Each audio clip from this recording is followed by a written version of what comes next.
Hi guys, welcome back two Canadian देसी blogs. And आज का ब्लॉग थोड़ा सा इंफॉर्मेशनल होने वाला है। जैसे कि आपको थंबनेल से वैसे तो पता चल गया होगा कि आज की वीडियो में हम बात करेंगे कि अगर आप अपने पेरेंट्स को कनाडा में इनवाइट करना चाहते हो तो वो कौन से तरीके हैं, कैसे आप अपने पेरेंट्स को इनवाइट कर सकते हो और आपको क्या क्या चीज़ों की ज़रूरत है और क्या आपको करना चाहिए और क्या नहीं करना चाहिए। तो चलिए ज़्यादा बातें ना करते हुए हम वीडियो को शुरू करते हैं। तो बेसिकली जो पेरेंट्स को इनवाइट करने के जो तरीके होते हैं वो 3 तरीक़ों से आप अपने पेरेंट्स को कनाडा में बुला सकते हो।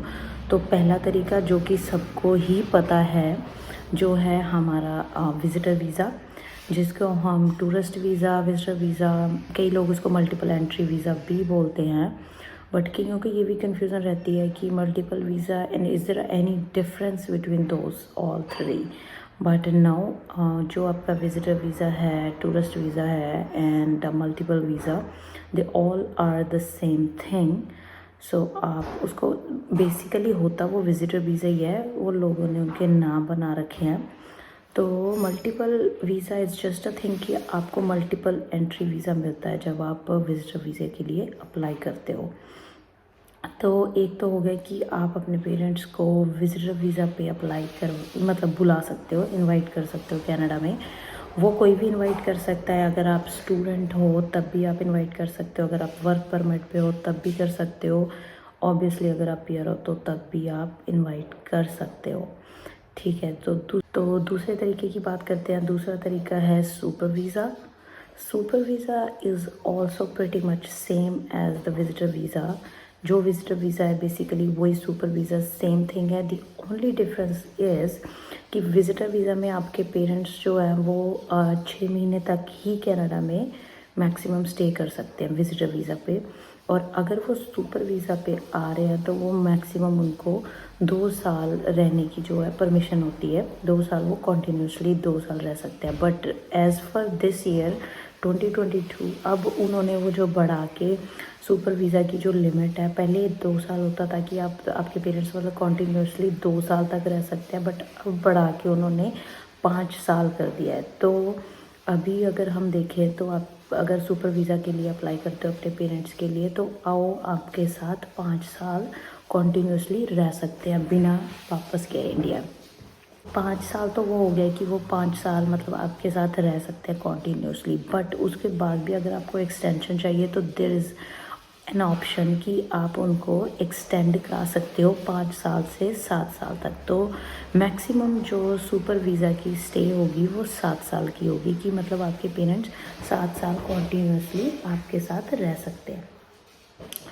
तो ये होगी 2 चीज़ों की बात। और अनदर थिंग सुपर वीज़ा में अगर हम देखें, एक तो ये डिफरेंस हो गया कि विज़िटर वीज़ा में वो सिर्फ 6 महीने रह सकते हैं एंड दूसरी सुपर वीज़ा है उसमें वो रह सकते हैं अब की अकॉर्डिंगली जो अब रूल्स चल रहे हैं 7 साल, मतलब 5 साल 2 एक्सटेंडेड ईयर्स हो गए। ठीक है, तो वो एक तो ये डिफरेंस हो गया। और दूसरा डिफरेंस उसमें ये है कि उसमें आपको विज़िटर वीज़ा में जो है वो इंश्योरेंस की कोई रिक्वायरमेंट नहीं होती।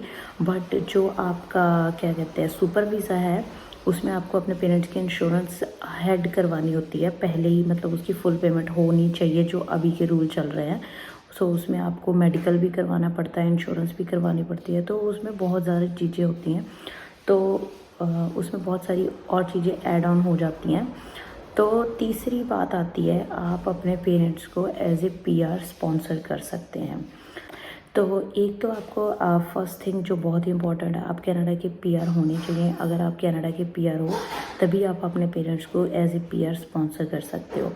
और दूसरी बात ये है कि आपको जब भी आप अपने पेरेंट्स को एज ए पीआर स्पॉन्सर करोगे तब आपको लास्ट 3 इयर्स का जो है टैक्स अप्लाइड होना चाहिए, आपका फिल्ड होना चाहिए टैक्स लास्ट 3 इयर्स का। और उसकी जो है रिक्वायरमेंट्स चल रही है कि मतलब आपके 1 साल में इतने आपकी जो सैलरी है वो होनी चाहिए, दूसरे साल में इतनी चाहिए। वो लास्ट 3 इयर्स की ही काउंट होती है, उसके पीछे की काउंट नहीं होती है। और ये उसमें थोड़ा टफ होता है, मतलब आप अगर पीआर के लिए अप्लाई कर रहे हो अपने पेरेंट्स का, that is basically based on the lottery system.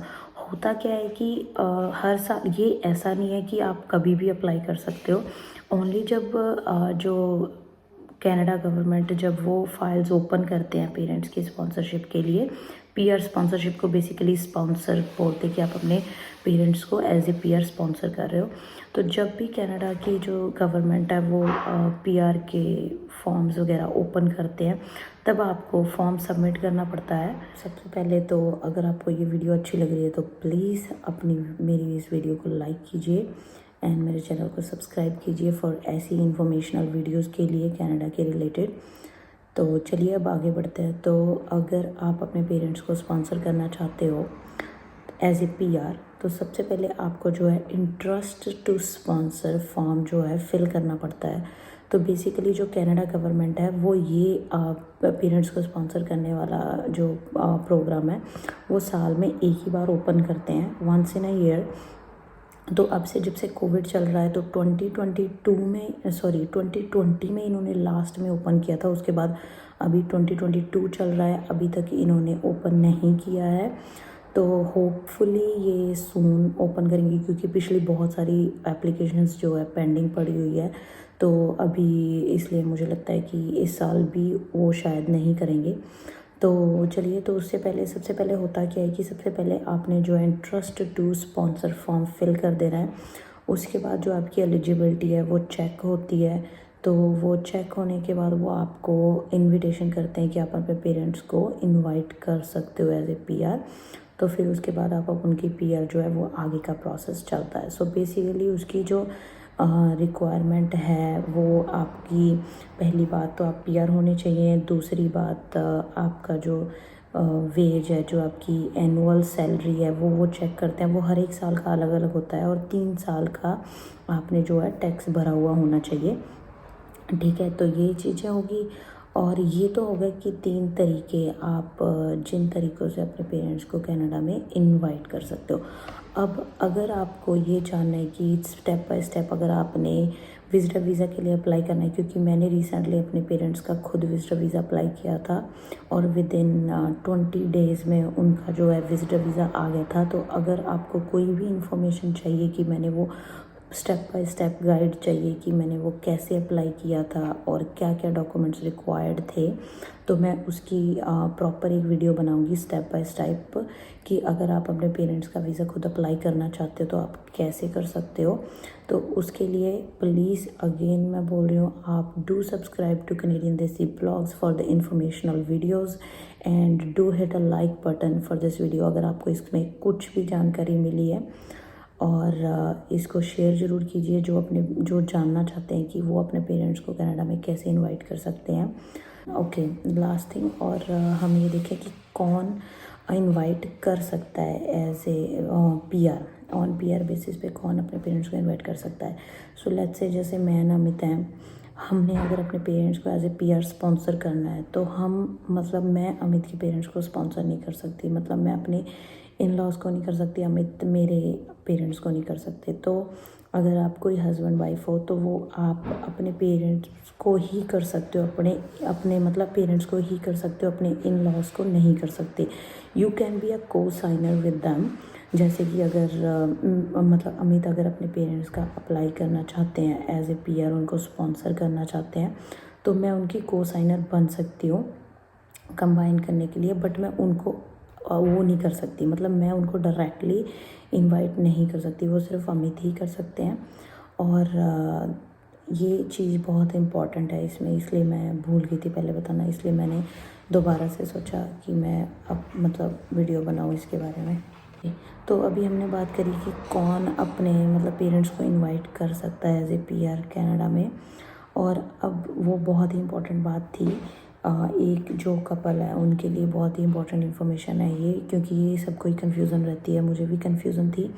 और दूसरी अभी बात हम करते हैं कि जैसे कि मैंने बोला कि आपका लास्ट 3 इयर्स का टैक्स रिटर्न्स चेक होता है और उसमें आपकी क्या रिक्वायरमेंट है, जो अगर आप किसी आपको एज ए पीआर स्पॉन्सर कर रहे हो, क्योंकि अगर तो आप सिंगल हो तो वो एज ए 1 पर्सन काउंट करते हैं, ठीक है। अगर आप मैरिड हो तो वो एज ए कपल मतलब 2 पर्सन वो काउंट करते हैं। तो अगर आप मैरिड हो, जैसे मैं नमिता है, तो हम 2, और अगर हम अपने पेरेंट्स को इनवाइट करना चाहते हैं तो वो एज ए 4, जो आपकी हाउस होल्ड इनकम है वो एज ए 4 पर्सन काउंट करते हैं। तो वो मतलब कि वो देखना चाहते हैं कि आप 2 रह रहे हो, और अगर आप 2 लोगों को और एज ए पीआर इनवाइट कर रहे हो तो क्या आप वो सारा खर्चा उठा सकते हो। तो इसीलिए वो चेक करते हैं मतलब कि आपकी सैलरी वगैरह क्या है। तो जो मतलब लास्ट ईयर का अभी आया है, मतलब इस साल का जो अभी निकला है कि आपकी सैलरी की रिक्वायरमेंट कितनी होनी चाहिए, वो मैं ऊपर मैंने स्क्रीनशॉट लगा दिया है, आप देख सकते हो। Do subscribe to Canadian Desi Vlogs for the informational videos and do hit a like button for this video अगर आपको इसमें कुछ भी जानकारी मिली है। और इसको शेयर ज़रूर कीजिए जो जानना चाहते हैं कि वो अपने पेरेंट्स को कनाडा में कैसे इनवाइट कर सकते हैं।